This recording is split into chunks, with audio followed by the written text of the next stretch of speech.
درجہ عالی ہوگا تو دعوت دیتا ہوں کہ وہاں پیش کریں.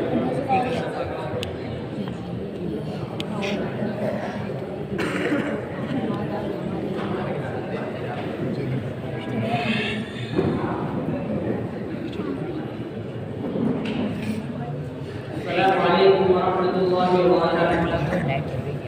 نحمده ونصلي على رسوله الكريم. اما بعد اعوذ بالله من الشیطان الرجیم. بسم الله الرحمن الرحیم.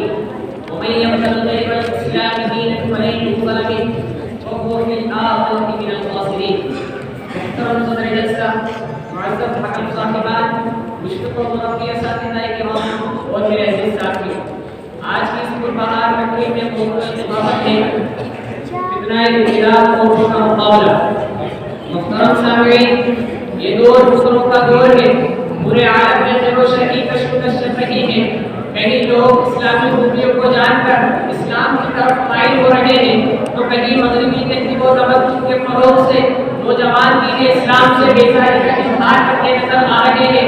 آئے دن ہمارے وطن عزیز میں حالات بدلتے جا رہے ہیں اور روز بروز مسلمانوں کے خلاف سازشیں رچی جا رہی ہے. ہر جہاں تحریری ہوائیں چلائی جا رہی ہے. اسلام دشمن طاقتیں پورے زور و شور سے ہمارے خلاف طرح طرح کی سازشیں کر رہی ہے. رات بھی مسلم خواتین کو منکر بنانے کی کوششیں جاری ہیں. نوجوان بچیاں اسلامی تہذیب اور اسلامی تعلیمات کو چھوڑ کر کفر و الحاد کے راستے پر چل پڑے ہیں. نئے مسلم آسانی سے ان بچیوں کو اپنی طرف کھینچنے میں کامیاب ہو رہے ہیں. ابتداء امت کے لیے ایک بڑا چیلنج ہے اور اپنوں کا دین اسلام سے پھر جانا اور منقطع ہو جانا بڑے دکھ کی بات ہے. محترم سامعین، لیکن سوال یہ پیدا ہوتا ہے کہ ہماری بچیاں ابتداء کا راستہ کیوں اختیار کر رہی ہے؟ ہمیں اس کے اسباب پر غور کر کے اس کا حل تلاش کرنا چاہیے.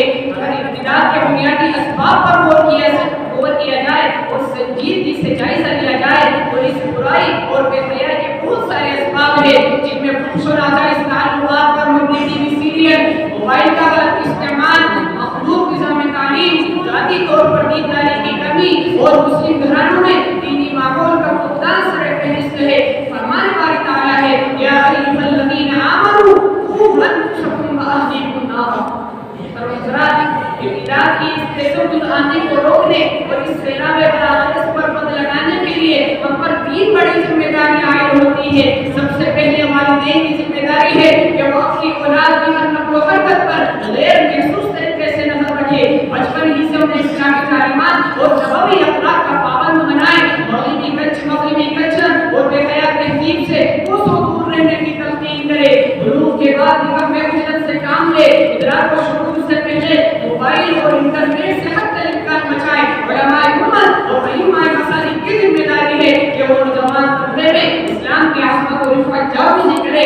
نسلوں کو پوری سنجیدگی کے ساتھ اس بات سے آگاہ کرے کہ اسلام ہی ایک مسلمان کا سب سے بڑا سرمایہ ہے. اس سرمایہ پر مسلمان کسی سمجھوتے اور سودے کے لیے تیار نہیں. فرمانے والی تعالیٰ ہے ان الدین عند اللہ الاسلام.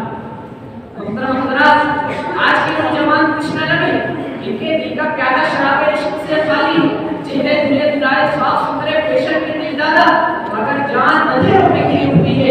ایمان کی شمع کو روزہ دور ہو چکی ہے، بس مغربی علوم سے دماغ روشن ہے. ایسے موقع پر والدین، خاندان، مسلم معاشرے کی ذمہ داریاں بہت زیادہ بڑھ جاتی ہے کہ اجتماعی طور پر مسلم لڑکیوں کے ایمان و اخلاق کی حفاظت کے لیے محلے کی سطح پر کوشش کی جائے. ہر محلے میں لڑکیوں اور عورتوں کے لیے دینی بیداری پروگرام چلایا جائے. اسلامی احکامات سے انہیں واقف کرایا جائے اور ان کے اندر اسلامی غیرت کو پیدا کیا جائے. انہی مثبت کوششوں سے اس فتنہ ابتداء کا مقابلہ کیا جا سکتا.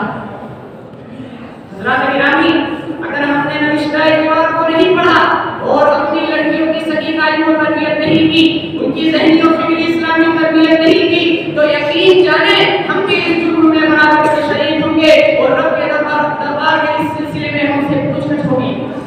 محترم حضرات، عصر حاضر میں اسلام مخالف طاقتیں اس بات کے لیے سرگرم ہے کہ امت مسلمہ کی نئی نسل سے اسلام کا صفایا کر دے.